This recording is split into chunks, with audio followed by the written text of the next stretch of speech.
Hello, beautiful souls. I wanted to check back in and share a really powerful practice that you can add to meditation and yogasana. Yogasana is simply another way to say yoga asana. So yoga has 8 limbs. One of them is meditation. One of them is the asana practice that we typically think of when we go to a yoga class. But in addition to those very powerful practices of the poses and the meditation, which purify the system and basically are a panacea to everything, there is a third practice that is a Zen awareness practice that I learned at a monastery years ago, and it is extremely powerful too. It's a great thing to know about, and it's so easy. And so how this works, it's called recording and listening, and it basically enables you to train yourself to turn your attention off the stories in the head, which we all have, and they're always in the past and in the future. As the Buddha said, the thought is always past and future. Suffering always has to do with being in the past and the future. As you've heard, the power of now is the secret to a beautiful experience in life, because the quality of our life is determined by the focus of our attention, and we want it to be this here now in the present moment. So this practice that I'm going to share with you is very simple and easy, and it will train you to be in the now. Another way to say this is it will train you to be in touch with your internal mentor, your higher self, rather than aligned with those voices in the head that are never going to take us down a fun road. So what you do, if you have a smartphone, it's a great way to do this, or you can just use a simple recording device. Let's say that you have an issue that you find you just cannot deal with. It's just driving you crazy. You can practice with something like that, or you can make a recording. Maybe this would be an easier first way to start.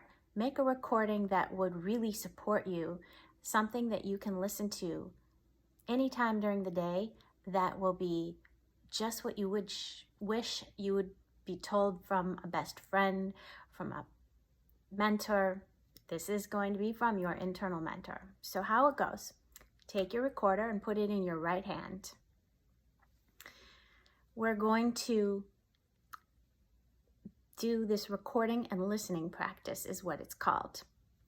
We're going to start with the recorder in our right hand, and we're going to speak to our recorder as if it were our best friend. And we're going to explain, what it is that maybe we're having difficulties with in life, what it is that we've been going through, maybe describe a challenging situation that we recently incurred, anything like that. Just let it flow, and when you're done, turn off the recorder, press stop, pause, breathe, and then take the recorder and put it in your left hand. Press play and just listen. And you're going to be heard in a way that you've never been heard before, because there's no one that understands you like you do. Nobody ever can understand us in the way that only we can. And so at this point, the mentor is listening, and is the part of you, an aspect of the ego essentially, that was speaking, is being heard in a way that is incredibly healing. So you're basically bringing consciousness to part of yourself that really, really has always wanted it. So when you've finished listening, you go ahead and turn off that recording, and delete it. And this is very important because we don't want to reinforce stories from the head. We don't want to reinforce problems, if you will. And there really are no problems, and there really isn't ever anything wrong. And that's something I'll get into in some future discussions.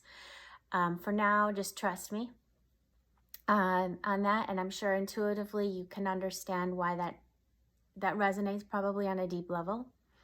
But we don't want to reinforce that stuff. It's already going on in our heads enough. We don't need to listen to it on recording. So we delete that recording. And now, keeping the recorder in our left hand, we're going to respond to that aspect of ourselves that we just listened to. And this is going to be coming from the mentor. And we're going to speak to that part of ourselves in a way that we would speak to someone that we love incredibly dearly. Sometimes it can help to have a photograph of ourselves as a young child and kind of think about it as though you're speaking to that person, or if there is somebody that you love dearly in your life, or even a pet, if you can think of a human being, anyone. This is the kind of love we're coming from. And you will be astonished at the wisdom that you hold within. You tell that person everything they need to hear. You're coming from a place of clarity. And because you've been meditating and because you've been practicing yoga asana, this is going to make this practice even more powerful. It's going to be that much easier to access this mentor within. If you haven't been doing these other practices, that's okay. This will still work. Once you finish making the recording from the point of view of the mentor, turn it off, and once again, listen. This is a recording that you're going to save, and you're going to listen to it over and over and over again. This is going to repave the neurological pathways in your brain to focus on what is true. This is going to also reinforce alignment with your higher self rather than your lower self, the small I, the one who is constantly living in the land of lack, in the land of woe is me problems and something is wrong and all of those stories. So this is just a brief introduction into the practice. As you know, or maybe you don't know, I do coaching one-on-one. And if you want to learn more about this powerful practice and others and how to develop this practice further, I would be happy to work with you. I send you love and blessings, and I wish you a beautiful day. Namaskar.